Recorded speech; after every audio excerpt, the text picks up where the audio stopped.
Son, do you know your brain doesn't show you the world as it is? It shows you a version it's confident is true. Generally, that's fine, but sometimes it costs you a friendship, a job, or years of your life chasing the wrong thing. Before we begin, I've created something special for you. Click the link below and join the free 5-day Win Your Brain Challenge. Here's the first lesson. The missing gorilla.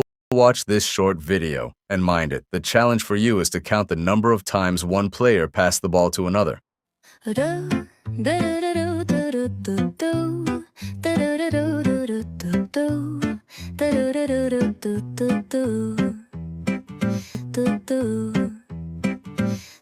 this video, did you notice a man in a gorilla costume walked right through the middle of the scene? No? Rewind and watch the scene again. This famous study was done by researchers Daniel Simons and Christopher Chabris. The gorilla walked through in plain sight for 9 seconds, but the brain was so locked onto counting passes that it didn't register a giant thing. So, what's the lesson when you're focused on being right in an argument? You stop seeing the other person's point, even when it's standing right in front of you. So next time you feel completely certain mid-argument, ask yourself, what gorilla am I missing right now? Here's the second lesson. Never happened, but you'll swear it did. A researcher, Elizabeth Loftus, spent her career proving this. She found that just asking someone a leading question after an event could plant a memory of something that never happened. Not a lie.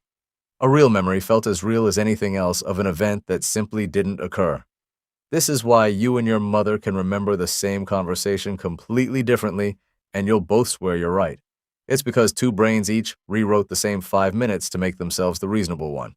The lesson? Next time you're in a disagreement with someone you love, stop assuming your memory is the accurate one.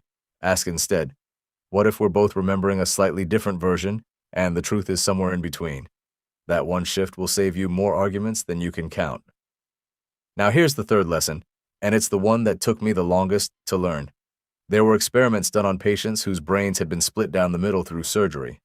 In one of them, a researcher, Michael Gazzaniga, showed an image to only one side of a patient's brain, the side that controls the hand but can't speak.